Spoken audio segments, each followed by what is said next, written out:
Welcome back to an emergency episode of the CODE Cricket Show after another humiliation, by all accounts, from the Australian cricket team over at the T20 World Cup in Sri Lanka and India. It's been a tough few weeks for this Aussie T20 side. Lots of stories, lots of headlines, but not for the reasons they wanted. And to dissect it all, well, we're here. We've got the experts together. Ben Horn, Crash Craddock in the studio, and Dan Cherney reporting from Melbourne. Benny, let's go to you guys first in the studio because it's been a few weeks to forget for the Aussie cricket team, hasn't it? It has, Lockie. I mean, how quickly it changes, Crash. I mean, it was such a big summer for Australia, winning the Ashes, everything going well, you know, things humming along so nicely, Australia being praised for their preparation in comparison to what England had served up. But it just shows how quickly it changes because now the focus is on Australia and how they've prepared for this World Cup. And look, I mean, there's a lot of reasons involved, some outside their control, some, you know, moments they'd like to have again. But the bottom line is losing to Zimbabwe and failing to qualify out of the group stages of a World Cup is an embarrassment for Australia. And the implications could be huge if they get locked into a do-or-die battle to qualify for the Olympic Games. Well, that is a nightmare, Ben, isn't it? 6 teams in the Olympics, the USA, who are Olympic hosts, are one of them, so it's 5. So that is a dead set scrapathon. So, and what a disaster that would be. This is one of the most shambolic campaigns I can remember by Australia.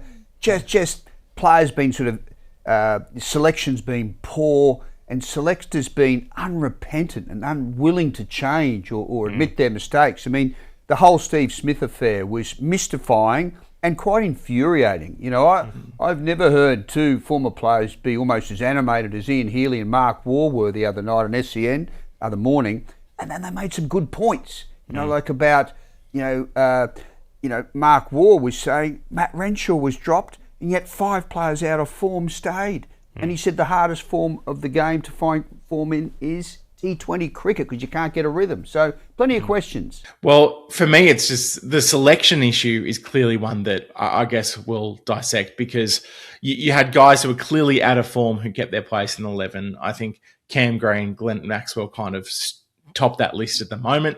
Cooper Connolly, although yes, he kind of got dropped for a game there, came back in. He was out of form for basically the whole last couple of months as well. And then you had Steve Smith on a futile flight in the end that he might play against Oman when it's too little too late. But Dan, in terms of your coverage of this team and all the squad changes and everything we've seen, it probably paints a little bit more of a broader issue about the way Australia approaches T20 cricket, doesn't it? Well, it's interesting, Lockie, and you touched on it a bit, Ben, there at the start, where it's gone from this great celebration of what Australia did in the Ashes and the contrast between the shambles of England and how well Australia prepared. And I do wonder, to an extent, is it possible to have it all? You know, can you walk and chew gum in this era of cricket? And you look at India, who are currently the benchmark in T20 international cricket and the warm favourites to go on and complete back-to-back titles in this format of the game on home soil. And yet their test team is going really poorly. You know, they've had a really poor run of things, losing home series to New Zealand, to South Africa. They got rolled by Australia, of course, last summer, only managed to draw in England. And yet they're going very well in white ball cricket. Australia won that ODI World Cup in 2023 and since then hasn't really fired much of a shot at any of these world tournaments. They did have a good run in T20 international cricket. And you look at all the eggs in the basket of the Ashes and getting Pat Cummins to play 1 test in Adelaide, which was a big effort given where he'd come from injury-wise. He subsequently conceded. He, at various points, thought he was little chance of playing at all. Josh Hazlewood, injury-prone across the board and hasn't been able to play any of this international cricket. And the fact that he'll play likely in the IPL is somewhat jarring. But then you look at someone like Cameron Green, Josh Inglis, Travis Head, these guys who have been part of squads, consistently played Test cricket, and they haven't been able to dedicate necessarily the time or resources or energy. And it is not that easy to chop and change. I mean, they have very different skill sets. So, look, I'm loath to provide too much of a cop-out here, but I do wonder, if you look at a long period of time, it is very, very hard to succeed across all 3 formats at once, both from an individual and a collective basis. And I think there's a holistic discussion to be had around the importance of T20 cricket in Australia, but it is going to be rammed home with this Olympics point and the prospect of them missing out. For one thing, though, I actually think counterintuitively, this is actually a good thing for world cricket because we finally may have some jeopardy in some bilateral white ball cricket. If there's scarcity and there's only a handful of spots up for grabs, and Australia's scrapping and has to win, a series against Bangladesh off Broadway to make it. Well, it finally gives some context to those series because that's what we've been crying out for. So in a way, we want these matches to have some meaning, and they finally do. So you can't have it both ways. Ben, let's drill down on the Steve Smith discussion because clearly that dominated the cycle before the World Cup or those games against Pakistan had even started. There were question marks about why he wasn't in the squad. What do you make of the almost reluctance to pick him even when we had a few injuries, we had some guys drop out, Renshaw came in for Matt Short, all those sort of moves. There was just a reluctance to pick Steve Smith and almost admit that they had maybe made the wrong decision there. What's your take on it? Yeah, look, it's been a bizarre one to follow the whole way through, Lockie. Look, I think in the initial instant, if you remember, they did name the World Cup squad, I think before Steve Smith came on to play those matches for the Sydney Sixers. So I can understand why Steve Smith was not in the original squad. Australia had performed quite well in T20 cricket in the previous 2 years. They had a formula, all the rest of it. And Steve Smith's previous time in the Australian international team at T20 level wasn't necessarily his finest work. So I understand that. I think the first failing, which is a point that Daniel Cherney has made very strongly on a number of occasions, is why did Steve Smith not at least go to Pakistan? They had 3 warm-up games in Pakistan where they took basically a different squad to what was going to be competing in the World Cup because there was a number of injuries. So there was a lot of blokes who went to Pakistan who weren't going to go to the World Cup. And I can't understand why Steve Smith wouldn't have been one of those guys. I mean, with the form that he showed for the Sydney Sixers in the Big Bash, why wouldn't you at least want to have a look at him? Especially in the conditions that they were going to face over there, slower, trickier decks where his kind of craftsmanship might come into play. So that was the first failing. And then, for him not to play against Sri Lanka, must-win match when he'd been called into the squad finally by that point, I just can't quite understand that. And I think, the selectors understand the plan they went into the tournament with, but when the wheels are falling off and you see how out of form some of the players are, at a certain point you have to be adaptable, I think, to the situation. And I was staggered that Smith or Renshaw, or at least one of those guys, did not play against Sri Lanka. So yeah, Crash, it was a head-scratching one. Why Steve Smith, flown over to Sri Lanka, still couldn't make the 11. And then you get a decision where you think the selectors are thinking they don't want to make a fool of themselves by actually playing someone. But it becomes counterproductive. Quite clearly, they picked a team for the second half of this tournament. Flat decks in India, the big boppers get going, David, all those guys, potentially Green, potentially Maxwell. But all these guys are out of form and they needed craft work, as you said, in Sri Lanka, because they just said, we'll qualify. Well, guess what? Things are a bit trickier than what you thought. So, it was an amazing decision. And Steve Smith dropped out of the team when big hitters were raging in form in lightweight powder puff series where balls were disappearing into the next suburb and his sort of craftsmanship wasn't needed. But World Cups are more subtle than that. They're won by big-name players, multi-skilled players who can adapt. None of the, as someone said, they picked a team of finishers, not starters. He's both. Dan, obviously Smith has been a big talking point, but on the bowling side of things as well, for Australia to only take 4 wickets in about 30 overs across the 2 games against Zimbabwe and Sri Lanka, it's a pretty miserly return. And you look at the team, yes, there was no Cummins, Hazelwood, recently retired Stark from the format, but you're still picking guys like Benny Dwarshuis, Nathan Ellis, who have been among the top wicket takers in the Big Bash regularly. What went wrong in that regard, do you think? Well, I think it was the biggest issue that's sort of been raised at various points. When Josh Hazelwood went down with that hamstring injury ahead of the Ashes, we all focused on the Ashes, and we probably didn't think that he wouldn't be back, at least by the T20 World Cup. And at various points, it looked like he would be back, and he certainly made that clear that he was keen to get back. But his loss was the biggest by far for the Australian side. Cummins, significant too, for sure. Stark had actually faded quite a bit in T20 international cricket in recent times. It's easy to forget he was dropped at various points of both of the last two World Cups for Kane Richardson and Ashton Agar, respectively. But Josh Hazlewood, he is probably the best new ball bowler in the world. He was dominant in the IPL. So once he went down, just the whole nucleus of this Australian bowling attack was compromised, the dynamic. He takes those wickets up front, and that allows the rest of the bowlers to parlay and to do their best work. Nathan Ellis, very good bowler, excellent skill set. The variations, he's a master of what he does, but he can't be the front man. He's not he's the drummer in the band, and a very good drummer at that. Adam Zampa, you had this sort of array of quicks, and he's also to point out that Cameron Green they didn't trust to bowl, which I think is a whole other discussion and probably underscores why he should have been dropped, in my view, for Matt Renshaw to keep Matt Renshaw on the side for that Sri Lanka game. But Adam Zampa, the other teams could just sit on him. He was the only real wicket-taking threat. And once you could just sit on him and let him go at 7, 8 and over, don't have to smash him all over the park. Then you can exploit the rest of them. They were jumping at shadows. Kuhneman played a couple of games, wasn't taking wickets, so they brought back Connolly to sort of lengthen the batting when Connolly's batting was so far off the pace anyway. And there's just this broader issue around depth in Australian pace bowling, and they managed to get through in the Ashes, and that was a mighty effort. Scott Boland, incredible. Michael Neser, remarkable.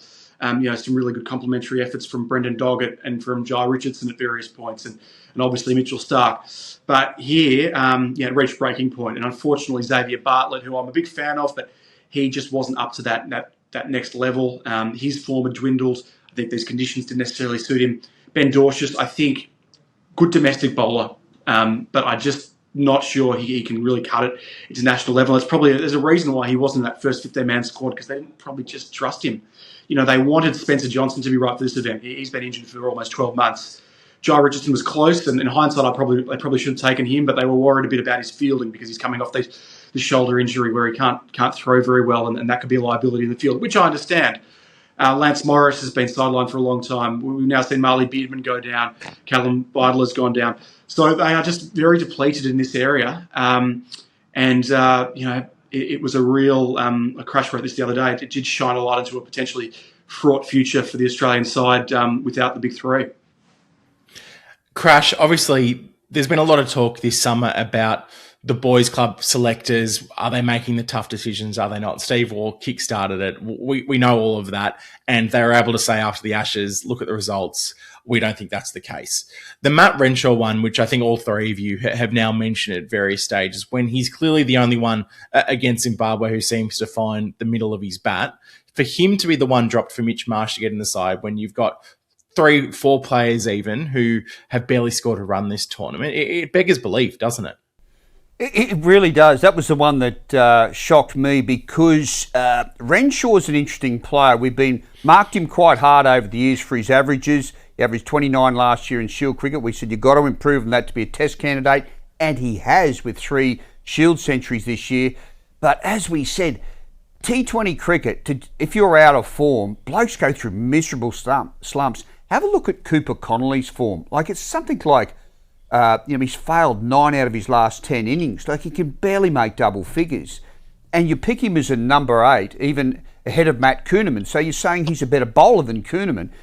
But Renshaw had to be in that team if Smith wasn't.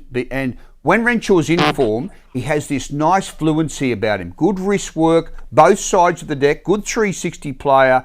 And he can be their anchor man and his enforcer. He can play several roles. And I still don't know why he was left out. And it remains one of the great mysteries, Ben, doesn't it? But it was such a bad finish for the selectors because they were so good in the Ashes. They deserved all the praise they got during the Ashes, and that was substantial. They were clever.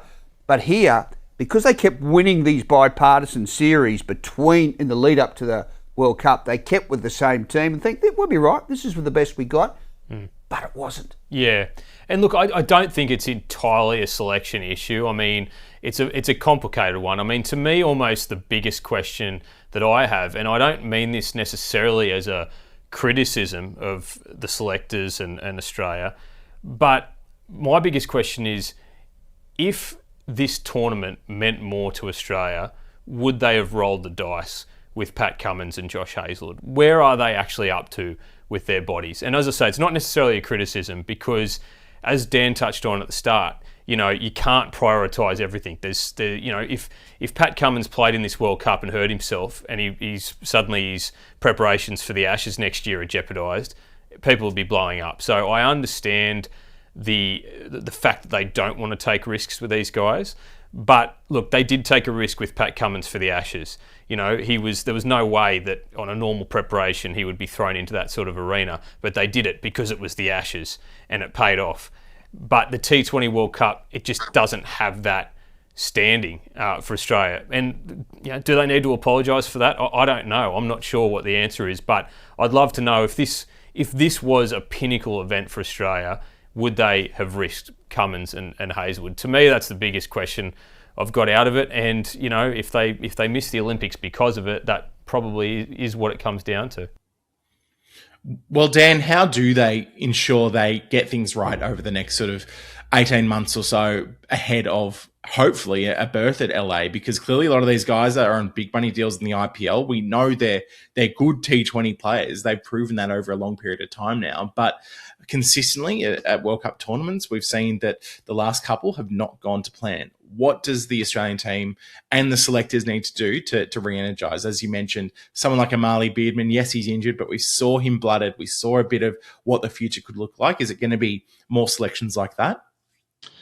Well, it probably will have to be, Lockie, and it's a great question. I mean, there's a couple of points there just to add briefly to what Ben noted with Cummins and Hazlewood. I think the thing that really will jar with Australian fans is if they're both there in the IPL, and that's where it's not the prioritising of Test cricket ahead of T20 World Cup. It's the prioritisation of the IPL, and Tony Dodder made the selector insisted that's not the case. It was just a timing issue, but you have to let people be the judge of that, I suppose. In terms of how they go from here, ahead of a home T20 World Cup in late 2028, and before that the Olympics, hopefully they qualify. I mean, we're not quite sure what the cutoff is going to be with the Olympic qualification. It's all a bit opaque. I suspect that moves were made to ensure Australia gets in there somehow, but that remains to be seen. New Zealand still have to get through to the semi-finals to bump Australia down. Perhaps there's a chance for a bilateral series against Bangladesh in June. That could be the final chance for Australia to get through, and maybe they'll end up having to pick a very strong team for a series in which they would usually be resting a lot of guys. But because the thing is, and this goes back to that broader discussion around priorities, because there is so much international cricket, so much Test cricket primarily coming up over the next 18 months from August, when you've got those tests against Bangladesh, away in South Africa, big series, home summer against New Zealand, 5 tests at India, 150th anniversary test, hopefully a World Test Championship final, and then an away Ashes, and then a 50 over World Cup. So the T20 format is well down the list of priorities. So there'll be a handful of series. They've got these matches in Bangladesh. They've got matches against England at the end of the year. And I imagine that there will be plenty of opportunities for the next generation of players, providing they're fit. It's going to be interesting to see who gets a look in. I mean, you look at the guys from... It's not as though there are a heap of standout performers across the Big Bash that you think didn't get recognised. I mean, a lot of these guys did go to Pakistan and they didn't perform particularly well. I mean, we saw Jack Edwards get a go briefly there against Pakistan. Marley Beardman had a brief taste and has now gone down with stress fractures, and even the handling of that, I think, is, there's a lot of questions around, him going off to Pakistan off such a short break and then breaking down in the aftermath of that. Hopefully Spencer Johnson gets back. There's plenty of other franchise opportunities. I mean, I don't know, maybe it's someone like a Sam Harper who broke through during the Big Bash League, and some of these guys that you might not have thought of. I mean, the best performed Australian player at this T20 World Cup might have been Ben Manenti. He's playing for Italy. Maybe they have a look at him. I don't think so, but it's very, very open. So what I would say, world of opportunities. It's not the oldest side in the world. It's not like the Test side. There's a fair few guys in their mid-20s and in their late 20s, early 30s. So it's not like there's going to be this enormous exodus of players in this team. Probably the one guy that looks like pretty unlikely to get there is Glenn Maxwell, albeit he's saying that he's not going to retire imminently. I think Marcus Stoinis is still performing well enough, but whether he gets there is a question. And then Steve Smith's going to be the fascinating one. But I know Steve Smith's not playing ODI cricket, but still he's going to be dedicating a lot of time to Test commitments over the next 18 months. So he'll go to the PSL, but how much time will he actually have to dedicate to his white ball cricket? Crash and Ben, let's leave the final word to you guys. What is next for this team from your perspective? What changes are you expecting to see? And I guess starting with you, Benny, do the Aussies get to LA in the Olympics, and will Smith be there for that tournament that he's made very clear that's what he's holding out for at the moment? Yeah, I was just thinking of that. I mean, the irony, Crash, of like Steve Smith has made so publicly clear over the last couple of years, his last remaining goal in cricket is to get to that Olympics, and then to not be allowed to be part of the team that may actually seal Australia's fate as to whether they actually even get there is quite extraordinary, isn't it? But look, it's hard when you talk about what changes, because this is the problem for Australian cricket. The best players are the best players, and a lot of other countries have made a success of having very distinctive white ball and test teams. But for Australia, it always comes back to, where's Hazelwood, where's Cummins, where's Stark, where's Smith? It's like they are the best players no matter what format it is, and that's the issue that Australia's got, I think, is managing this workload and also, determining which are the priorities. The problem is that the best players are the best players in every format of the game. So it's a tough one. I can't expect there'll be mass changes unless it's, as you said, Dan, if this Bangladesh series is suddenly important, maybe Pat Cummins and Josh Hazelwood will be in Dakar for those matches where previously there's no way they would have gone. Interesting, because I reckon there's a void coming up in Australian cricket. Like, I can't name one absolutely outstanding young batsman, fast bowler or spinner in the Sheffield Shield. Now, people say, most of the selections are, that people say, oh, you haven't thought about peak or something like that. A lot of these guys are averaging in their early 30s. Like, Matthew Hayden used to average 50 and couldn't get a game. Now, I know things have changed, but the well is not that deep. That's what worries me more than anything. Like, that's what this tournament has showed, that we're in for this huge transition, and there's not a lot there.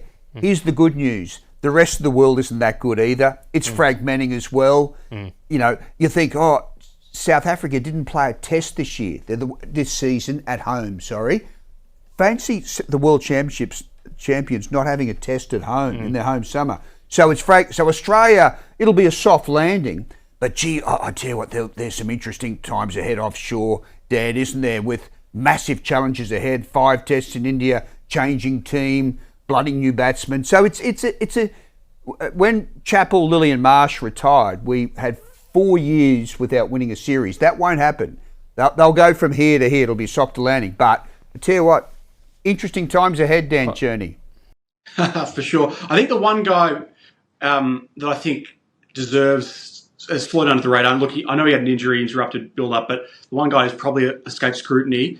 And, from an international cricket perspective, this is his biggest tournament by far. He's only a one-format international player at the moment. He's earns huge money on the franchise circuit, but it's Tim David. And unfortunately, he's only got a very small window of opportunities to represent Australia because, in high-stakes cricket because of the role he plays. And he didn't do enough. He had to do more. He was given this central role at number 4. Heading into this tournament, I thought he was the guy that, we had to do predictions at the start of the year. Who's going to make a big impact on global sport from an Australian perspective this year? And I said Tim David. Well, I was well off, really. Probably come out and make 200 against Oman now. But so when Ben says that the best players are the best players, that's largely true. I largely agree. But there are a handful of guys like Zampa and David. And conversely, I suppose, in Test cricket, guys like Scott Boland, I suppose Nathan Lyon, where that doesn't necessarily apply, and they need the specialists at a time when, the priorities are so fragmented. They need the specialists to deliver when there. But no, it's going to be a very, very interesting period, Crash, and it's great fodder. There's plenty to talk about. Well, the Aussies will be hoping to set the record straight at least a little bit against Oman. Maybe Steve Smith will be hoping he's even not part of the team, so he's not tainted with the brush of this tournament. But they'll be on their flight home as the pointy end of the tournament kicks off in India, and it'll be a pretty sad flight, that's for sure. Boys, thank you all for joining me. And a big couple of years coming up for Australian T20 cricket if they want to make that Olympic tournament.